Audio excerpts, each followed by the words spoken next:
Welcome, everyone.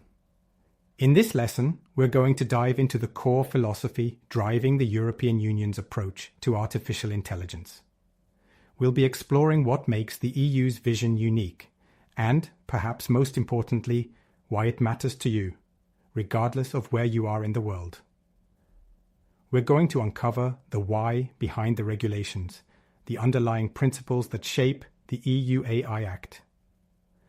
Specifically, we will examine the concept of human-centric AI, a term you'll hear frequently in discussions about the EU's strategy. We will also be comparing the EU's approach to how other regions, namely the United States and China, are tackling AI regulation. So, let's start with a fundamental question. Why is the EU so focused on ethics and human rights when it comes to AI? It's not simply about slowing down innovation. It's about directing it. The EU believes that AI should serve humanity, not the other way around. This isn't just a philosophical stance. It's a deeply practical one. The EU sees unchecked AI development as a potential threat to fundamental rights and democratic values. The EU's approach to AI is firmly rooted in its core values. These values are not just abstract ideals. They are legally enshrined in the EU Charter of Fundamental Rights. Think of this charter as a Bill of Rights, similar to what you might find in other constitutions, but specifically tailored for the European Union. These core values include respect for human dignity, freedom, democracy, equality, the rule of law, and of course, human rights. Every piece of legislation, including the AI Act, must align with these principles. It's a top-down approach, where the values dictate the rules, not the other way around. Let's consider a concrete example: facial recognition technology. While it offers potential benefits for security and convenience, it also raises serious concerns about privacy and freedom of assembly. Imagine a society where your every move is tracked and analyzed by AI-powered cameras. The EU's emphasis on fundamental rights means that such technology is subject to very strict regulations, ensuring it's used responsibly and proportionately. Another critical area is algorithmic bias. Imagine an AI-powered hiring tool that systematically discriminates against certain groups of people based on their gender, race, or other protected characteristics. This isn't a hypothetical scenario. It's a real problem that has already surfaced in various AI applications. The EU's commitment to equality and non-discrimination directly addresses this, requiring developers to ensure their AI systems are fair and unbiased. The EU's AI Act isn't just about abstract principles. It has teeth. It includes specific provisions designed to protect human rights in the age of AI. Privacy is paramount. The Act works in conjunction with the General Data Protection Regulation, or GDPR, to ensure that personal data used by AI systems is handled responsibly. The GDPR is a landmark piece of legislation that sets a high bar for data protection globally. It emphasizes principles like data minimization, meaning you only collect the data you absolutely need; purpose limitation, meaning you can only use data for the specific purpose you collected it for; and data subject rights, giving individuals significant control over their own data. The AI Act builds upon this foundation, adding specific requirements for AI systems. Another key aspect is the right to explanation. This means that, in many cases, individuals have the right to understand how an AI system made a decision that affects them. Imagine being denied a loan by an AI-powered system. You wouldn't just want to know that you were denied, you'd want to know why. The right to explanation aims to provide that transparency.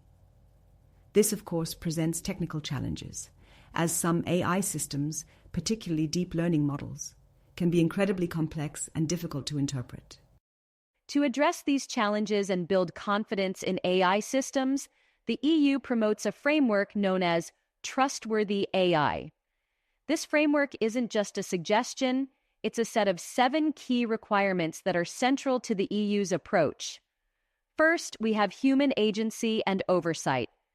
This means that AI systems should empower humans, not replace them. Humans should remain in control, and AI should be a tool that assists, not dictates. Second, technical robustness and safety are crucial. AI systems need to be reliable and secure, minimizing the risk of unintended harm or malfunction. Think of a self-driving car. It absolutely must be robust and safe to prevent accidents. Third, privacy and data governance, as we've discussed, are essential. Data used by AI systems must be handled responsibly and ethically, respecting individuals' privacy rights. Fourth, transparency is key.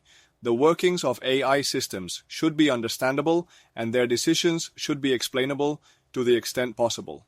Fifth, diversity, non-discrimination, and fairness are non-negotiable. AI systems should not perpetuate or amplify existing biases. They should be designed and trained to be fair and inclusive. Sixth, societal and environmental well-being must be considered.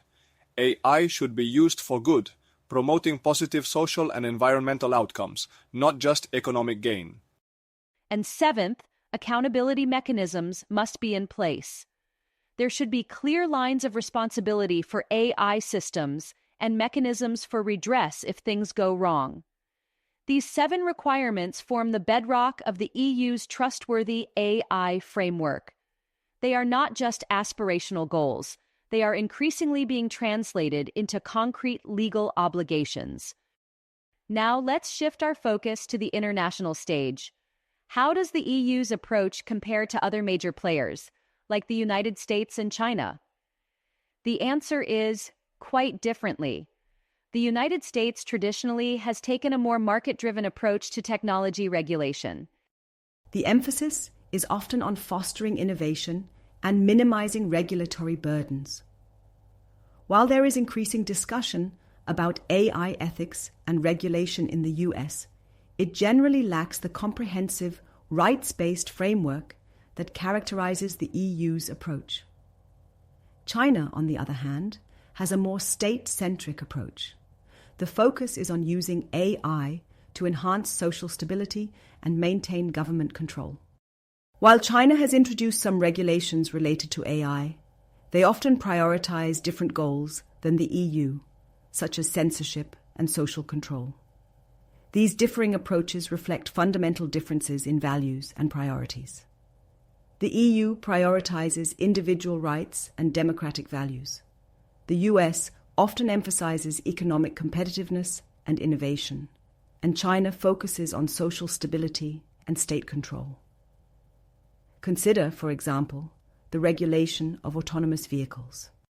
The EU is likely to prioritize safety and accountability, potentially leading to stricter regulations and slower deployment.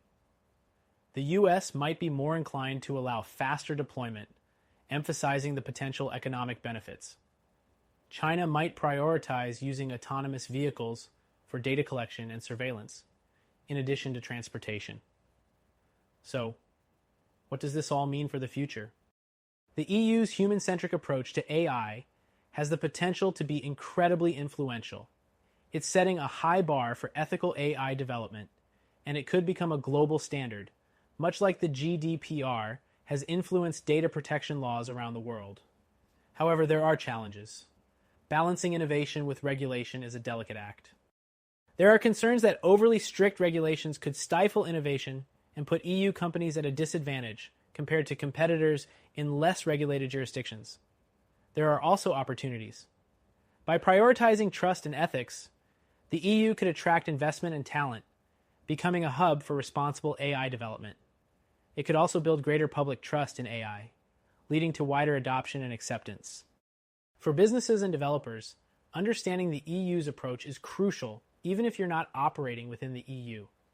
The AI Act has extraterritorial reach, meaning it can apply to companies outside the EU if their AI systems affect individuals within the EU.